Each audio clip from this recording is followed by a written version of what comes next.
Hi guys, it's Alan and welcome back to the Library of Alexandria. And today, guys, I am lending my voice to the reviews of Pachunk, The Poppy War by R.F. Kuang, which is the first book in the Poppy War series, the third of which is coming out this November. So this may be my first review of like a super popular book on BookTube that everyone, it seems, has had a review of.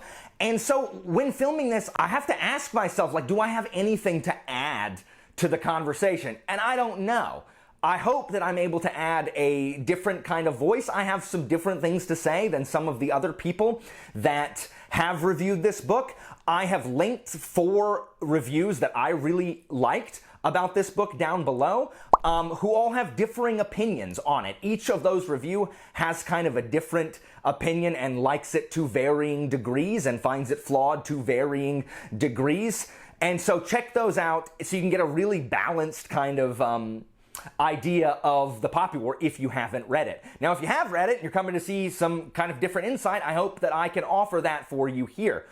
So, the Poppy War, let me describe it the same way that most people describe it. It's an Asian fantasy set in an Asian setting that is inspired by real history of China. Kuang is a Chinese scholar. A lot of this stuff is rooted in history. She blends some things together. The Poppy Wars are obviously standing in for the Opium Wars, but the events are kind of a combination of the Opium Wars and the Sino-Japanese Wars. And if you want to know more about that history, I am currently making a video called The History of the Poppy War, where I kind of explain the histories of China and Japan that kind of build up to the main conflict in this book, really. So that'll be out. If you have any interest in that stuff, just wait for it. It'll be out soon. It's super hard to kind of synthesize all that information and, you know, not give a 4-hour lecture. So it's coming. It's coming if you're interested in that. But so. All right, so it takes place in the Empire of Nikan, which is very obviously a stand-in for China, and their nemesis over the first 2 Poppy Wars have been the Federation of Mugen, which is very obviously Japan. It's a longbow island off the coast of Nikan, and it's divided up into 12 different provinces, each one named after one of the animals of the Chinese zodiac. And our heroine Rin is a teenager who is from the Rooster province. It's a southern, like, peasant province where there's not really any nobility there, and she's from a poor village. And she's a war orphan, and the Empress passed a law that says if you have less than 3 kids, you gotta adopt war orphans, and so the horrible Fang family has adopted her, and they kind of use her as kind of an opium runner for their illegal opium business. The opium trade, man. This is, guys, it's interesting stuff. Oh my gosh, it's so interesting, at least to me. Anyway, they promise her off to some wealthy merchant guy where she'll, like, pop out merchant babies, and that's not what she wants. She thinks that sounds horrible. She's really, really bright. She has a really, really good memory. It's not a photographic memory, but she has a really, really good memory. And so every year, the country has this test called the Keiju, and if you take it, you can be placed in one of the military training schools, and the top school is Sinigard, and if you get the highest marks, only like the top, like, X% goes to Sinigard, and that's where you want to go. You're guaranteed kind of like, it's like officer school. You're guaranteed kind of like a generalship, I guess, or an officership if you graduate from there. And this is similar to, now in China and Japan, they have exams for schools. Unlike here in America, you don't take an exam to get accepted into schools. You apply to a school with whatever, and they look at the exact same. You were president of student council. Yeah, so was like 10,000 other people. And, congratulations, your GPA is the same as everybody. You don't take any tests to do that. And the SAT and the ACT doesn't count. Like, you take these tests, and then they place you and say, you got to go in this school, you're going to this school, you're going to this school, and you guys at the bottom, congratulations, you're at the crap school. And that's how it is. Like, Japanese and Chinese students get super stressed out about these entrance exams for, like, high school and for college. And they have cram school on Saturdays, and I'm going beyond the scope of this, but that is a thing that is not foreign today. And so she just studies the crap for the Keiju, and meanwhile, like, all of the nobles in Nikan have been studying their entire lives because they have the best tutors. They've been studying their entire lives for the Keiju. because they're all supposed to be going to synagogue and all that stuff. But Rin, she doesn't have any of that, but she studies the crap out of it. She hurts herself to kind of stay awake, and she studies nonstop, and she takes the test, and boom, there you go. She's at the top of the ranks, and she gets to go to synagogue. And that is the premise of the book. She's going to the best school to study with the best generals and to become, more than the peasant opium runner who's going to marry merchant man. So I'm not going to argue whether or not that's possible, or because maybe it is. Maybe she's just brilliant, and that's fine. So the first part of this book is set in synagogue at this military academy where she is training. And Kwong's prose, guys, is some of the most efficient that I've read. It chugs along. There's almost nothing extraneous in this book, guys. She has passed the test, gotten at the top, and is in synagogue all the way across the country by the end of chapter 2. That is how fast it happens. And guys, the whole book just feels that way, with just a couple places, especially in part 3, where that momentum kind of lets up a little bit. But for the most part, I was almost out of breath at how fast this book went. It's just there is no time to breathe, even in the training part. It's just so fast, and I really like that about this book. You could read it so quickly because it does not pause at all. If it is not an important scene and what they are talking about is not relevant, it does not occur. Everything here is relevant to the plot and what's going on, and I really like that. No extraneous stuff at all, just like chunk. So this first section in the academy it's almost impossible not to draw the comparisons of both Harry Potter and Mulan. It's like kind of a combination of the two. And I say Mulan because, she is training with a guy who doesn't like her and, boots her out of the training. And it's impossible not to hear "I'll make a man out of you" in the background with some of these trainings.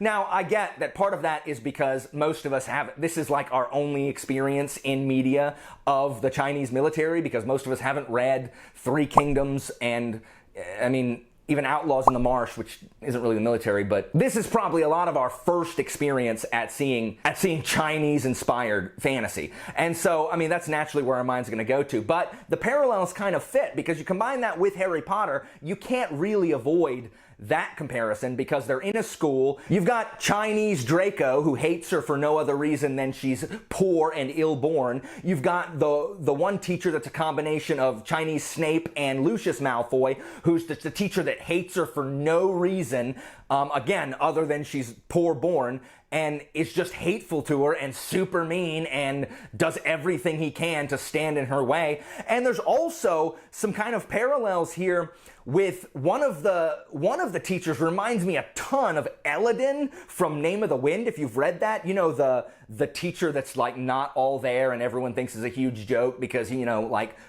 talks to pies on the ground and carries it around, and it's his best friend. He puts googly eyes on the pie and, does weird crap like that. Just like in Eladin, we've got a teacher like that here. And so these parallels are hard not to draw, but they move really quickly, and we meet the other people who we know are going to be in the other book, and we meet the other professors, and that part is over almost as soon as it begins. And then all of a sudden in part 2, we're thrown into the title of the book, The Third Poppy War.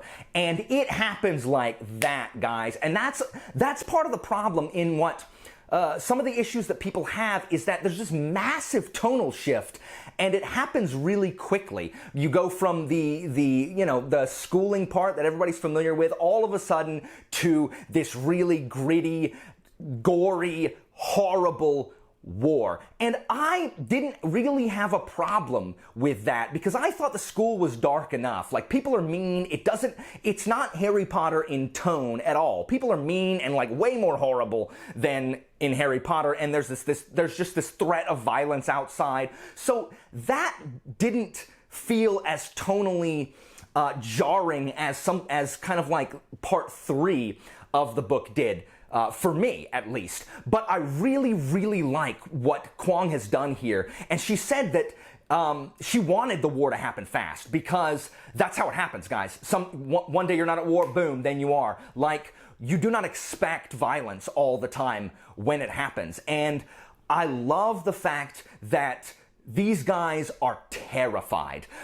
Like, we might as well not even had part 1, guys, for how frightened everyone is. When the war happens, like, all of that training and all of the stuff that they thought they were going to be prepared to deal with just comes crumbling down, and they're terrified and they don't want to die, and I'm not sure I've seen that before. Every time you see someone training, they're like, oh, I'm ready for war. And if they're fighting, they're at least not terrified. They might be slightly frightened, but these characters, even the toughest of them, are really, really scared because it happens suddenly, it happens without warning, and all of a sudden they realize they were play acting, and now, okay, people are dying. What are you going to do about it? And I love, love, love that part. And this part about war and the kind of the strategy in the school, the strategy teacher was my favorite, where you're talking about war strategy. I love that kind of stuff.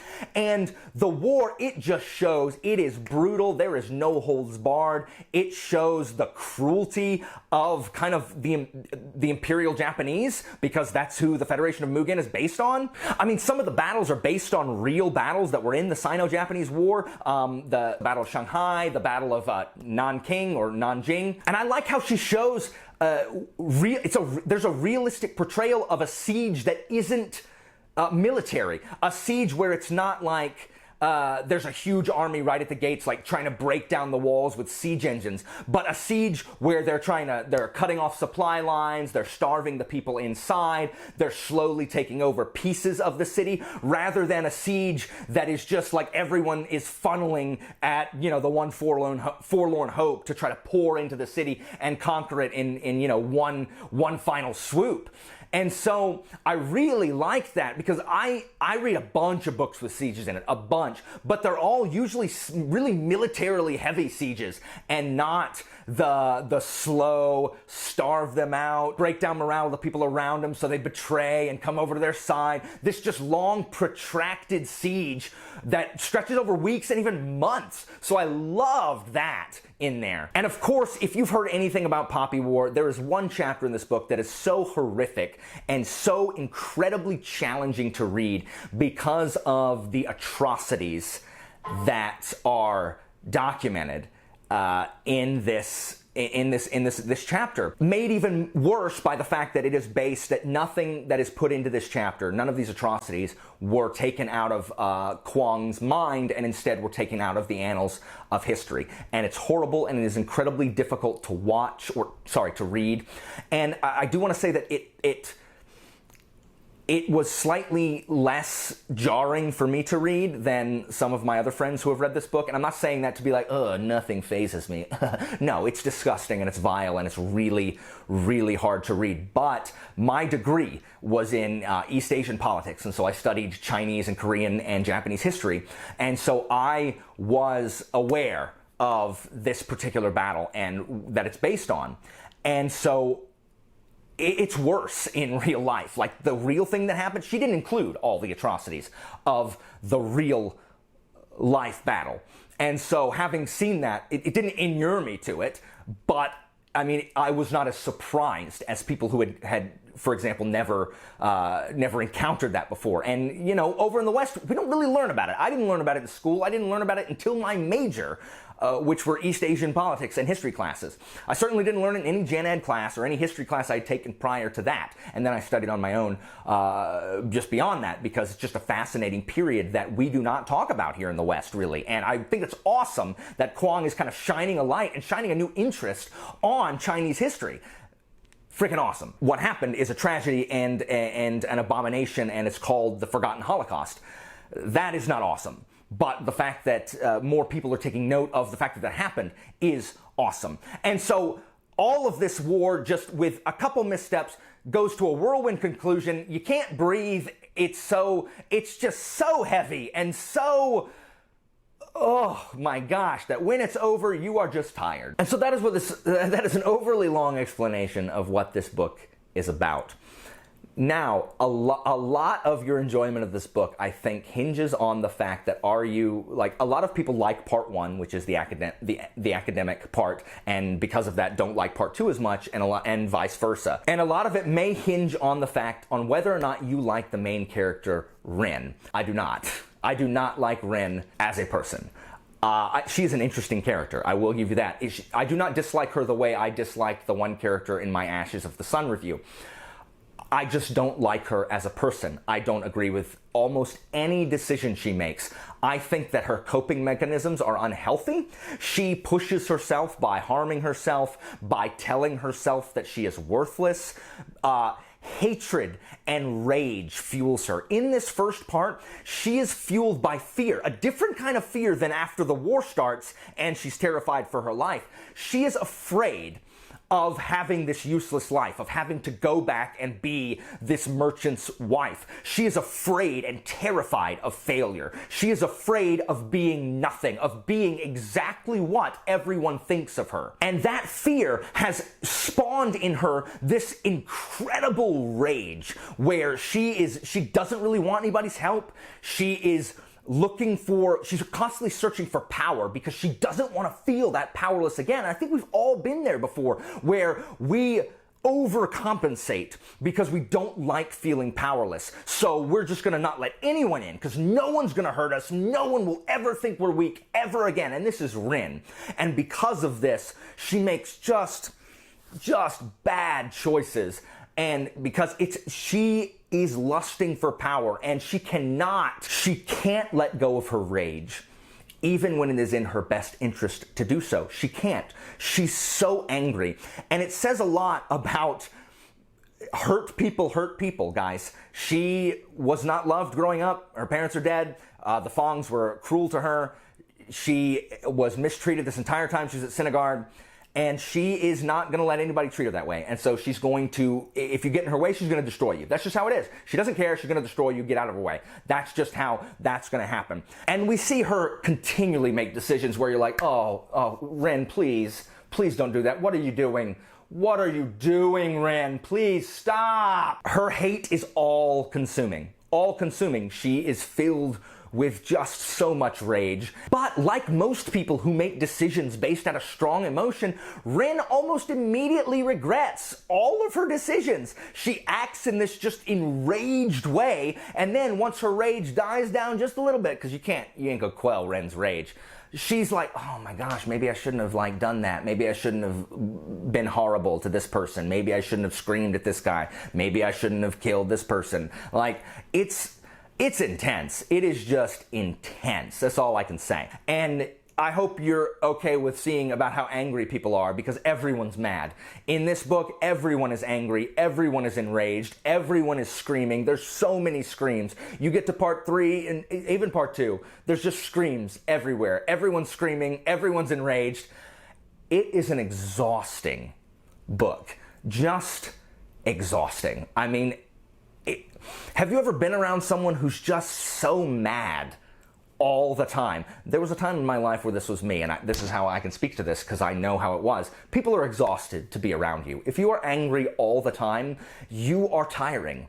And I mean, it's really tiring to be around someone who hates everyone and everything. And so that's kind of how I felt with Ren. I just don't like her. I think she's a really interesting character to read about.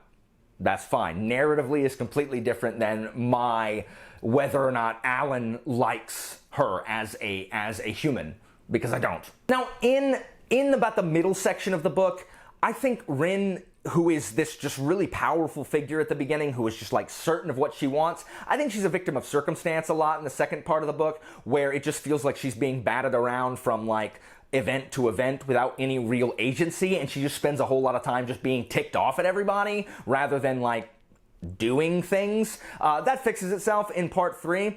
Part 3 is where I think the story loses a little bit of focus. Everything is super hyper focused on what we're doing, and then all of a sudden there's this diversion and digression that I don't I mean, that's fine. It just feels less tight, less focused. And also, this is where the tonal stuff comes in.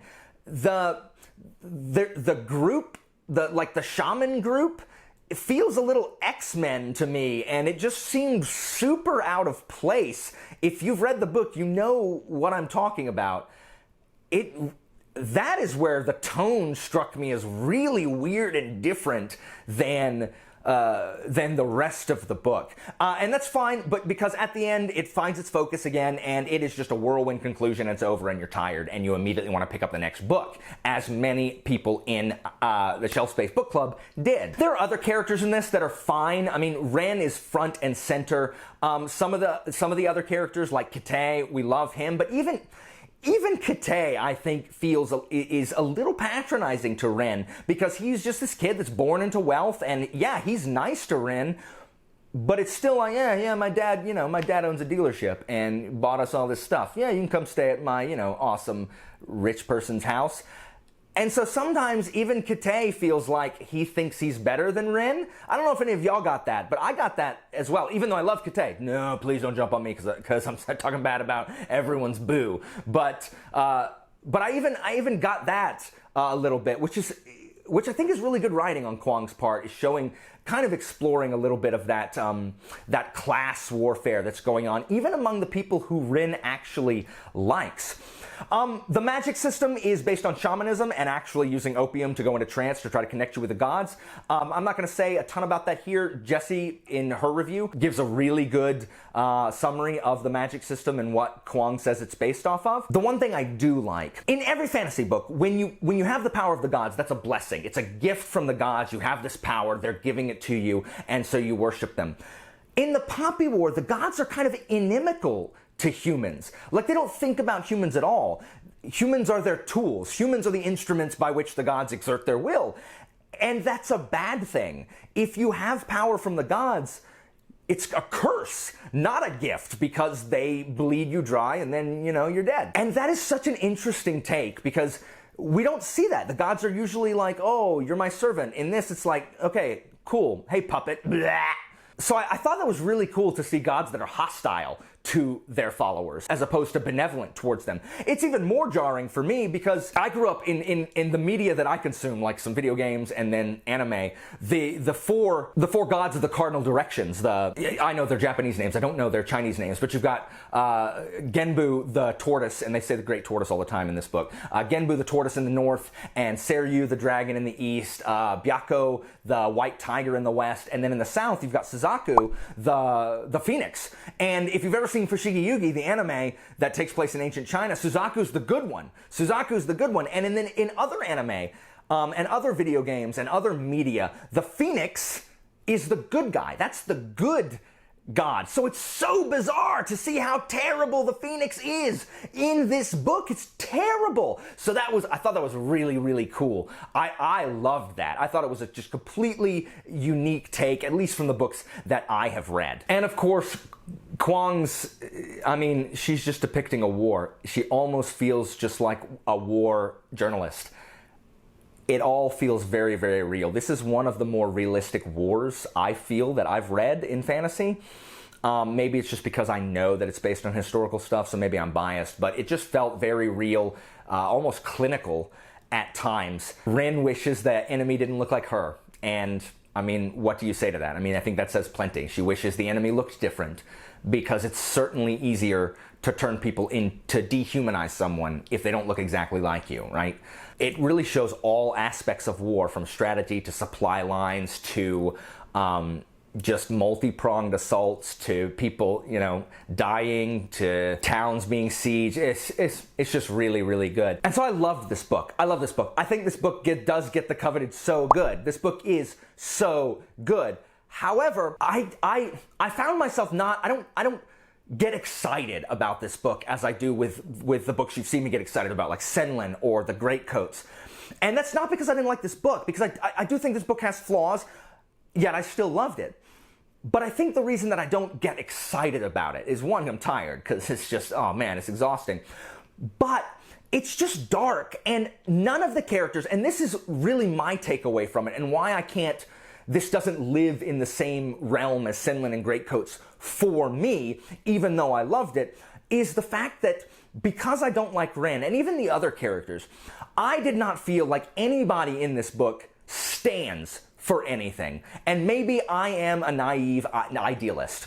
I like ideals. I like people that stand for ideals, no matter how optimistic or foolish they may be. Like Senlin, who can't accept how oppressive the tower is, or Falkio, who believes in justice above anything. These guys believe in survival, and they believe in destroying the enemy. But there's no ideals, there's no principles that are being defended here. And that's not the book's fault, that's just the kind of book it is. I'm just explaining where my opinion comes from. I think I am much more drawn to works where the characters are fighting for this ideal rather than for just the survival of, just for their existence. I like that, that's why I love the book. But characters that I really like are ones that are idealistic and stand for something and stand for some principles. And Rin doesn't, guys. She stands for revenge, and that's a crappy principle to stand for. So I didn't like Rin, but let me talk about what I thought about this book on the Kingfin approval system. On the Kingfin approval system, I'm going to give this book an excellent plus to superb minus. I didn't enjoy this book as much as I enjoyed those other ones that I'm talking about, but I still think it's a fantastic book. So excellent plus to superb minus, and out of 5 stars, I give it 5 stars. I think it's a 5-star read for me because I tore through it. The plot, the historical references, I loved it. But there is this extra level of enjoyment that I did not have because I was not rooting for any of the characters. I loved what was happening, and I love the way it's told, and I'm totally on board. I don't know if this makes any sense, because it seems like I'm contradicting myself. I'm giving it 5 stars, yet complaining about this thing. I still think it's a 5-star read for me.